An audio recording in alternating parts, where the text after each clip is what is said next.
Hello बच्चों, कैसे हैं आप सभी। तो आज हम लेकर आए हैं हमारा next topic work energy power unit से। तो अभी तक जो है हमने लास्ट पढ़ा था ग्रेविटेशनल पोटेंशियल एनर्जी और जो law of conservation of mechanical energy. ठीक है, आज का जो हमारा टॉपिक है that is potential energy of A spring, जो कि इलास्टिक पोटेंशियल एनर्जी होती है। हमने लास्ट लेक्चर में डिस्कस भी किया था कि इलास्टिक पोटेंशियल एनर्जी क्या होती है। कोई भी ऑब्जेक्ट है उसकी कॉन्फ़िगरेशन की वजह से, उसकी शेप की वजह से जो उसकी एनर्जी स्टोर होती है, that energy is called elastic potential energy. तो आज जो हमारा टॉपिक है वो यही है कि जो स्प्रिंग होती है, potential energy of spring, potential energy of A spring, एक स्प्रिंग के अंदर पोटेंशियल एनर्जी क्या होगी, कैसे होगी, कितनी होगी, वो हम निकालेंगे। ठीक है, तो देखो इसको समझने के लिए हम क्या करेंगे। एक हमने क्या किया,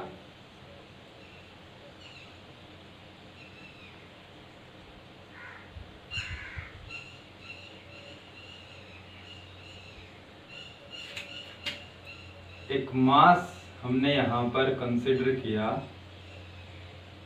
यहां पर हमने एक मास लिया,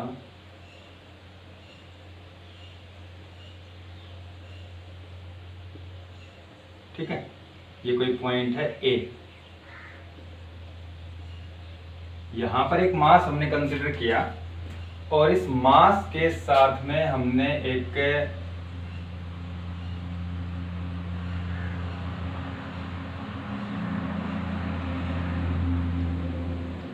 तरीके से एक स्प्रिंग को अटैच किया।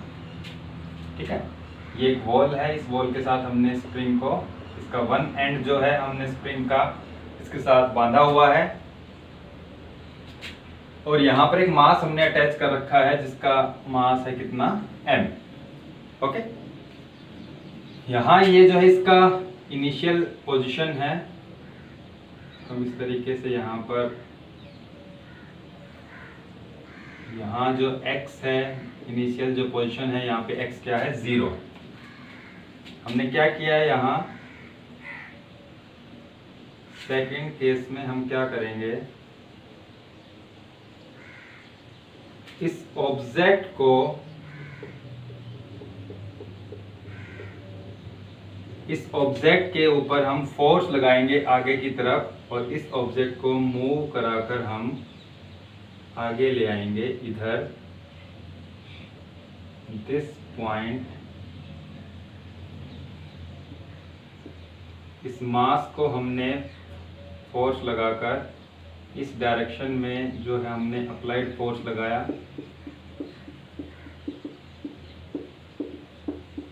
ठीक है, और इसको हम बी पॉइंट पर लेकर आ गए।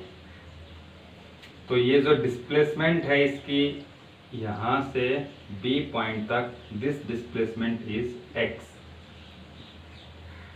तो जब इस मास को हम इधर खींचेंगे, मतलब स्प्रिंग को हम क्या कर रहे हैं, स्ट्रेच, तो स्प्रिंग की जो शेप है वो कुछ इस तरीके से हो जाएगी। जब ये स्ट्रेच होगी तो ये स्प्रिंग स्ट्रेच होकर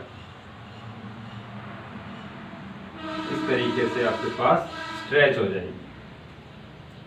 क्या होगी ये स्प्रिंग, स्ट्रेच हम इसको कर रहे हैं। जब आप इसको इस डायरेक्शन में अप्लाइड फोर्स लगाकर स्ट्रेच करोगे तो क्या होगा, इस स्प्रिंग के अंदर एक रेस्टोरिंग फोर्स काम करेगा जो इसको वापस इसकी इनिशियल पोजीशन पर ले जाएगा। तो जो रेस्टोरिंग फोर्स है उसकी जो डायरेक्शन होगी वो अप्लाइड फोर्स के ऑपोजिट होगी, रेस्टोरिंग फोर्स, या हम लिखे स्प्रिंग फोर्स, स्प्रिंग फोर्स। तो यहां आपके पास स्प्रिंग फोर्स, इसको हम लिख रहे हैं Fs से। हमने इस ऑब्जेक्ट के ऊपर फोर्स लगाकर हमने आगे की तरफ मूव करवाया, कितना डिस्प्लेसमेंट, x। तो इस स्प्रिंग के अंदर एक रिस्टोरिंग फोर्स होगा या हम स्प्रिंग फोर्स होगा जो क्या करेगा, इसको वापस से इसकी इनिशियल पोजीशन पर ले जाने की कोशिश करेगा। तो अगर जो डिस्प्लेसमेंट है ये जो डायरेक्शन है ये आपके पास डिस्प्लेसमेंट की है, हम ऑब्जेक्ट को इस साइड में डिस्प्लेस कर रहे हैं, और जो रिस्टोरिंग फोर्स है वो इसको वापस इस डायरेक्शन में पुल करेगा। ठीक है, अगर हम स्प्रिंग को स्ट्रेच करते हैं अप्लाइड फोर्स लगाकर, तो जितना हमने अप्लाइड फोर्स लगाया है उतना ही एक रिस्टोरिंग फोर्स इस स्प्रिंग के अंदर लगेगा, जो कि इस स्प्रिंग को वापस से खींचेगा। ठीक है, तो यहां हम ले गए मान लो ऑब्जेक्ट को, तो इस ऑब्जेक्ट को जब इस पॉइंट पर लेकर जाएंगे, हमने अप्लाइड फोर्स लगाकर एक्स डिस्प्लेसमेंट, जो रिस्टोरिंग फोर्स है spring force that is F S, तो ये जो रिस्टोरिंग फोर्स है इससे और इस बी पॉइंट पर ले जाकर जब आप इसको छोड़ोगे, तो रिस्टोरिंग फोर्स की मदद से ये जो ऑब्जेक्ट है आपका वापस इस डायरेक्शन में जाएगा। तो यहां जो इसकी इनिशियल पोजीशन थी ए पॉइंट, जो कि ये ए पॉइंट है, तो ये ऑब्जेक्ट ए पॉइंट पर नहीं रुकेगा due to inertia of motion. वापस जब आएगा तो ये तेजी से आएगा, तो ए पॉइंट पर नहीं रुकेगा। तो ए पॉइंट पे नहीं रुकेगा तो फिर ये ऑब्जेक्ट क्या करेगा, ये ऑब्जेक्ट आपका इस डायरेक्शन में चला जाएगा, जो इनिशियल पोजीशन थी उसके लेफ्ट साइड में,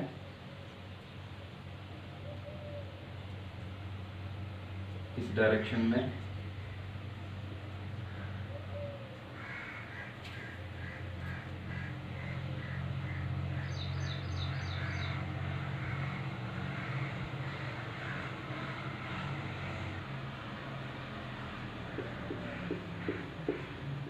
ये पॉइंट है सी, और ये जो स्प्रिंग है ये स्प्रिंग क्या हो जाएगी,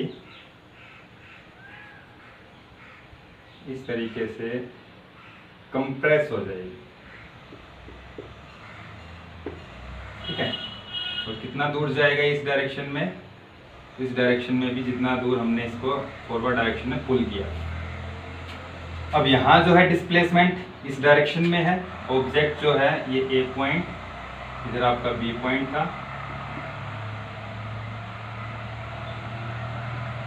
बी पॉइंट, तो अब ऑब्जेक्ट ए पॉइंट से इस डायरेक्शन में जाएगा, जो डिस्प्लेसमेंट है,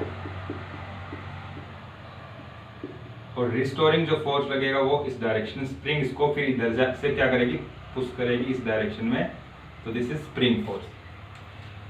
तो यहाँ पर ये एक आपके पास केस है, क्या है, इनिशियली आपका जो ऑब्जेक्ट है वो ए पॉइंट पे रखा हुआ है, अभी स्प्रिंग को ना हमने स्ट्रेच किया है ना कंप्रेस किया है, रेस्ट के अंदर है। जब हम ऑब्जेक्ट को पुल करेंगे अप्लाइड फोर्स लगाकर इस डायरेक्शन में, तो हमने एक्स डिस्प्लेसमेंट मूव कराया ऑब्जेक्ट को।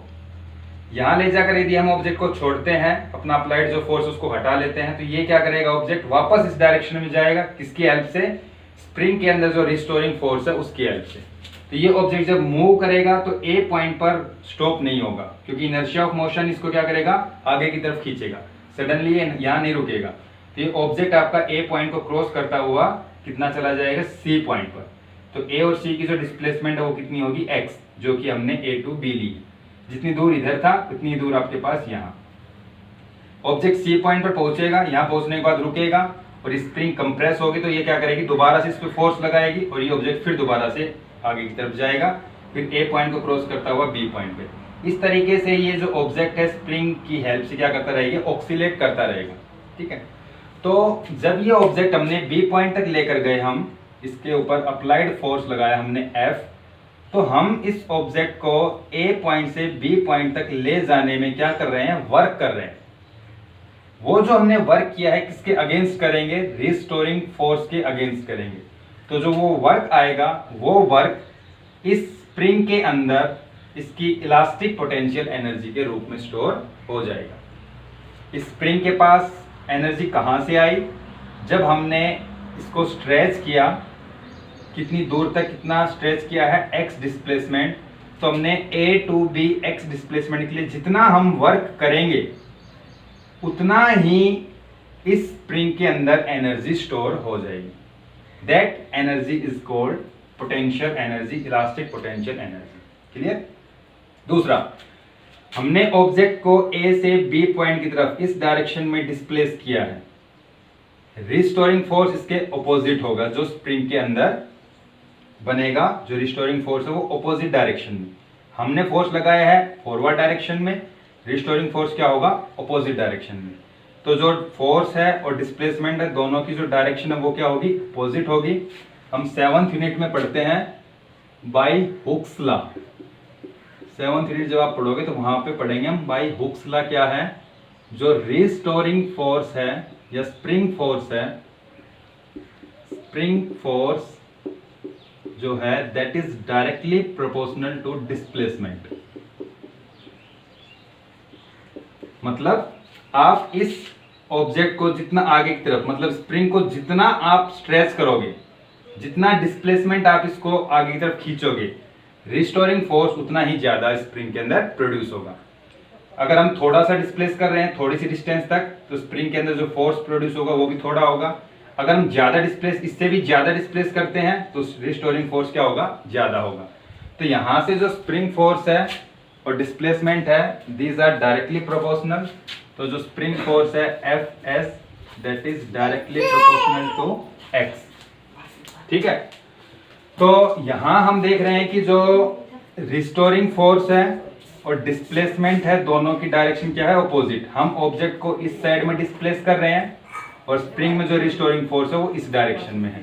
तो हम यहाँ पर डायरेक्टली प्रोपोर्शनल का जब साइन हटाते हैं तो यहाँ एक कांस्टेंट लगाते हैं माइनस के एक्स, और यहाँ पर ये जो के है इज कॉल्ड स्प्रिंग कांस्टेंट। ठीक है, इसको हम क्या बोलते हैं, स्प्रिंग कांस्टेंट। और ये जो नेगेटिव साइन है, ये नेगेटिव साइन आपको क्या बताता है कि जो डिस्प्लेसमेंट है और रिस्टोरिंग फोर्स है दैट इज, तो यहां पर ये जो है नेगेटिव साइन ये बता रहा है कि जो रिस्टोरिंग फोर्स है और जो डिस्प्लेसमेंट है दोनों एक दूसरे के ऑपोजिट है, इसलिए नेगेटिव साइन है। के जो है this is a spring constant और इसकी यूनिट होती है के की, क्या यूनिट ऑफ के क्या आएगा, तो के जो है आपके पास यहां से आ जाएगा फोर्स अपॉन में displacement, it means Newton upon में मीटर, के की जो यूनिट है। हमें निकालना है कि हमने ऑब्जेक्ट को ए पॉइंट से बी पॉइंट तक ले जाने में कितना वर्क किया है। ठीक है, तो यहाँ ये इनिशियल पॉइंट है, यहाँ x की वैल्यू कितनी है, 0 है, और कितना डिस्प्लेस कर रहे हैं हम, a टू b, डिस्प्लेसमेंट कितनी है x, तो a to b x displacement move कराने में कितना वर्क किया गया ये हम फाइंड आउट करेंगे। तो work on spring by applied force, जो हमने फोर्स लगाया है उसके द्वारा कितना वर्क होगा, for a displacement x displacement move कराने के लिए कितना वर्क हमने किया वो हम निकालेंगे यहाँ पर। ठीक है, तो वो निकालेंगे, तो उसको निकालने से पहले हम क्या करेंगे, a टू b वर्क निकालना हमें। तो a टू b वर्क निकालने से पहले हम क्या करेंगे, यहाँ पर एक स्मॉल डिस्प्लेसमेंट के लिए वर्क निकाल लेंगे। ये मान लिया हमने जो स्मॉल डिस्प्लेसमेंट है दैट इज dx, इतनी सी डिस्प्लेसमेंट के लिए वर्क हम निकालेंगे। हमने अप्लाइड फोर्स लगाया इस डायरेक्शन में, डिस्प्लेसमेंट भी इसी डायरेक्शन में है, तो यहाँ जो एंगल होगा फोर्स के बीच में, जो अप्लाइड फोर्स है और डिस्प्लेसमेंट है दोनों के बीच में एंगल कितना होगा, तो फॉर स्मॉल डिस्प्लेसमेंट पहले हम स्मॉल डिस्प्लेसमेंट के लिए वर्क निकालेंगे, small displacement dx work by applied force. तो हम पहले स्मॉल डिस्प्लेसमेंट के लिए वर्क निकाल लेते हैं। स्मॉल डिस्प्लेसमेंट के लिए वर्क कितना आएगा, तो ऑब्जेक्ट को हम आगे की तरफ मूव करा रहे हैं, मतलब जो डिस्प्लेसमेंट उसकी डायरेक्शन आगे की तरफ है, अप्लाइड फोर्स है वो भी आगे की तरफ है, तो हम जो dw लिखेंगे, small amount of work done that is dw, इस डिस्प्लेसमेंट के लिए, ये जो हमने डिस्प्लेसमेंट ली है dx, इस डिस्प्लेसमेंट के लिए कितना वर्क होगा, तो dw is equal to dot product of the force and displacement, तो स्मॉल डिस्प्लेसमेंट dx, तो dw is equal to f dx cos theta. ठीक है, तो यहाँ पर जो थीटा है that is equal to 0, then cos 0 कितना हो जाएगा, cos 0 इज इक्वल टू 1, तो dw इज इक्वल टू आ जाएगा f dx। ठीक है, ये आपके पास। अब यहां पर देखो F जो है दैट इज अप्लाइड फोर्स, जो हमने लगाया है उसको स्ट्रेच करने में, और F S that is restoring force, जो कि स्प्रिंग के अंदर प्रोड्यूस होगा दोबारा से इसकी वैसी ही शेप को वापस पाने के लिए। तो रिस्टोरिंग फोर्स और अप्लाइड फोर्स दोनों फोर्स इक्वल होंगे। जितना हमने अप्लाइड फोर्स लगाया है, स्प्रिंग के अंदर जो रिस्टोरिंग फोर्स लगेगा वो भी उतना ही लगेगा। मतलब एफ एस और एफ दोनों क्या होंगे, इक्वल होंगे। क्लियर है? लेकिन बस ये जो है फोर्स ये नेगेटिव होगा, ये आपके पास क्या होगा, पॉजिटिव होगा। तो यहां पर जो है, यहां हम क्या लिखेंगे कि जो स्प्रिंग फोर्स है एफ एस और अप्लाइड फोर्स है एफ, दोनों इक्वल होंगे। ठीक है? तो यहां हमारे पास जो है spring force that is F S और अप्लाइड जो फोर्स है दैट इज एफ, तो दोनों आपके पास इक्वल होगा। तो यहां पर हम जो है वैल्यू लिख लेंगे, इसकी कितनी आ जाएगी, फोर्स इज इक्वल टू जो हमने लिखा है यहाँ पे माइनस में के एक्स। ठीक है? तो ये हमारे पास जो है आ जाएगा कितना, फोर्स ड्यू टू डिस्प्लेसमेंट जो आपके पास है एक्स डिस्प्लेसमेंट उसके लिए। तो यहां पर जो है हमने जो अप्लाइड फोर्स लगाया F, restoring force F S, दोनों इक्वल होंगे। लेकिन जो एफ एस है वो आपका कैसा होगा, नेगेटिव माइनस में के एक्स, क्योंकि डिस्प्लेसमेंट के ऑपोजिट है। और जो हमने अप्लाइड फोर्स लगाया है वो अलोंग द डिस्प्लेसमेंट है, तो उसकी वैल्यू कैसी होगी, पॉजिटिव, लेकिन होगी कितनी, के एक्स के इक्वल। तो अगर एफ एस लिखोगे तो माइनस का के एक्स, और अगर अप्लाइड फोर्स लिखेंगे तो प्लस का के एक्स। तो देन वर्क कितना आ जाएगा, then D W is equal to F की जगह के एक्स इंटू में डी एक्स। ये हमारे पास स्मॉल वर्क आएगा किसके लिए, जो स्मॉल डिस्प्लेसमेंट है डी एक्स, इसके लिए। अब डिस्प्लेसमेंट कहां से कहां तक है, ए पॉइंट से बी। तो ए पॉइंट पर जो एक्स की वैल्यू है दैट इज 0, और बी पॉइंट पर एक्स कितना हो जाएगा आपके पास, एक्स। तो मतलब 0 से लेकर एक्स डिस्प्लेसमेंट तक हम इसका क्या कर देंगे, integration for total work from A to B by applied force. Applied force ने कितना वर्क किया उसके लिए हम इसका इंटीग्रेशन डी डब्ल्यू इंटीग्रेशन के एक्स इंटू में डी एक्स, लिमिट कहां से कहां, ए पॉइंट पर जो डिस्प्लेसमेंट है दैट इज 0, और बी पॉइंट पर कितनी हो जाएगी, एक्स। तो ये आपके पास डी डब्ल्यू का इंटीग्रेशन डब्ल्यू, के कॉन्स्टेंट बाहर 0 से लेकर एक्स, एक्स इंटू में डी एक्स। तो W इज इक्वल टू के, एक्स की पावर 1 है, इंटीग्रेशन करोगे इसका एक्स का पावर 2 डिवाइडेड बाई 2, 0 से लेकर x. Upper limit lower limit रखेंगे हम, तो यहां पर ये जो बचेगा आपके पास के एक्स स्क्वायर बाई 2। तो इट मीन्स जो वर्क आएगा दैट इज हाफ के एक्स स्क्वायर। तो हमने कितना वर्क किया इस स्प्रिंग को ए पॉइंट से बी पॉइंट तक स्ट्रेच करने में, दैट इज हाफ के एक्स स्क्वायर।